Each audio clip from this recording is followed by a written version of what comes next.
I start getting really, really sick at about 2006 when I finished the first master's. Go into my doctorate nonetheless, and the body keeps loudly screaming. It starts with asthma, then it moves into the kidneys. What they didn't understand was it was also compromising my liver.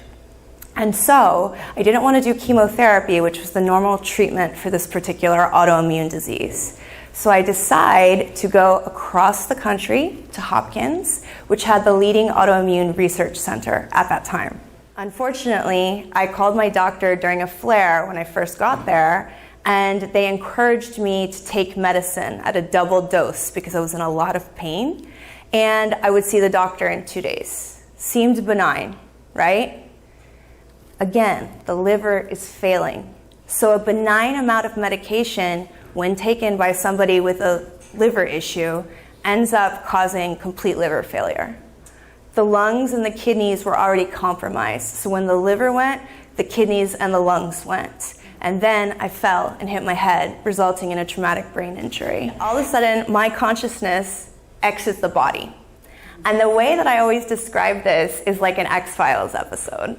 Just looking and seeing like hazmat outfits and all these people doing all this stuff, and there was like this curiosity, like a childlike curiosity, like, what are they doing? Who are they working on? And then, that's me. That's me. And then there was some sort of attachment in that realm to, that's my body. But at the same moment that I was coming into the resonance of attachment to the body and knowing it was me, I'm pulled. And I'm just like magnetically pulled up, up, up, up, up. And all of a sudden, the closest thing I can describe it to is the cosmos. Like, it's just technicolor, but there's these black voids, and at the same time, there's like these beautiful portals. The ones that are coming to me now is like this beautiful ruby red, this beautiful amethyst purple, and this really beautiful emerald green. There was also this blue as well, but true gemstone colors. And so I am just elated.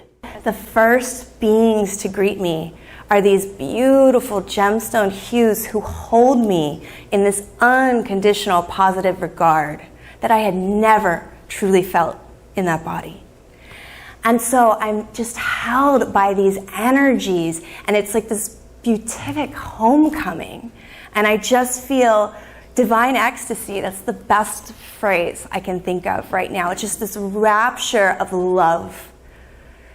Everything was love. Everything was safe. That is not something I had known in this incarnation. And so, as my consciousness is lifted out of my body, I then notice this beautiful, almost like the galaxy, like a Milky Way kind of light that's moving. Everything was in movement. That's really important too. Nothing was static or stuck. Everything was fluid. Everything was energy. Everything was consciousness. And you knew you were part of it, and it was part of you. Nothing was said with words. Everything was telepathy, inner knowing. And so Spirit then tells me that I can stay or I can go. They reiterate that a lot. There's a lot of choice involved with my NDE. And as they give me this choice, they show me some things. And when they do this, they basically, I'm trying to translate light right now, guys, so work with me. It's kind of difficult. They basically let me know that I will come back to harder times. I feel that my soul was communicating, I don't want to go back there. Earth sucks. It's hard. It's pain. Trauma's been my life. Take me to that light. It's cliff notes of what my soul was saying. And so I'm communicating that to them, and they show me, it was just so powerful. They show me this light that's unlike any light I've ever seen. It's this beautiful, golden, alchemical, Christ consciousness type of light. And it's surrounding the earth. And it's not one light. This light is made up of everyone's light. And all of a sudden, I'm in my body, and I mean, it's like thud. And that body feels horrible. Everything yummy and juicy that just happened, automatically gone. Welcome back to matter. It's heavy, it's dense, it's 3D. I don't realize that people don't think I'm gonna survive. So I'm trying to blink to get the nurse's attention like I'm in there. They're thinking it's reflex. I sat for about 24 to 48 hours at least before somebody figured out that I was in there. And it only happened because I wouldn't stop blinking my eye. It was like, if they think it's a reflex, I'm gonna have to keep going like that, you know? So partially what ends up happening is I start psychoanalyzing myself. Oh, that was a lucid dream. You've had lucid dreams before. Oh, you pulled yourself out. Oh yeah, that's what the light was. You know, I'm doing everything I can to tell myself that this very transcendent experience is fake. First thing I do, just because it's easier that way. And because the body feels like crap. It feels awful. I can't speak, I can't communicate. They returned me, but they sent me back to a broken body. And so I'm in this hospital bed. I finally get everyone's attention. Guess what? When you've been intubated for 4 days, you can't talk for a couple days even after they take the intubation out. So because of the PICC line, which had to stay in my brain, I have to communicate by writing with my non-dominant hand. This hand was strapped down for some reason.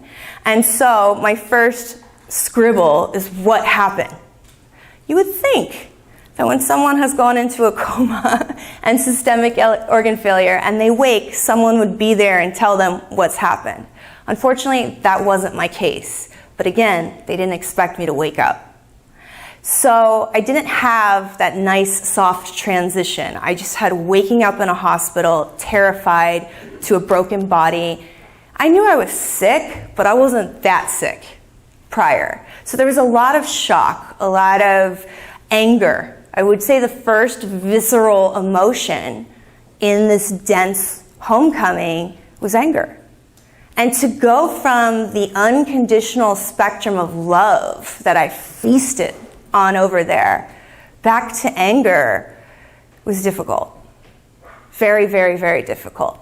So the transcendent for me, this beautiful, ineffable, yummy, juicy, gemstone-colored part, isn't the bulk of what I share. It's what I return to, but it was really about waking up, beginning to validate that for myself in my world, but then also the mastery of how do I take this beautiful, all-loving unconditionality that I'm born from and use it in service for trauma. And my goal the past, what year is it now again? For 2024, the past 5 years has been to be the person you go to when you can't tell it to the psychologist or to the priest.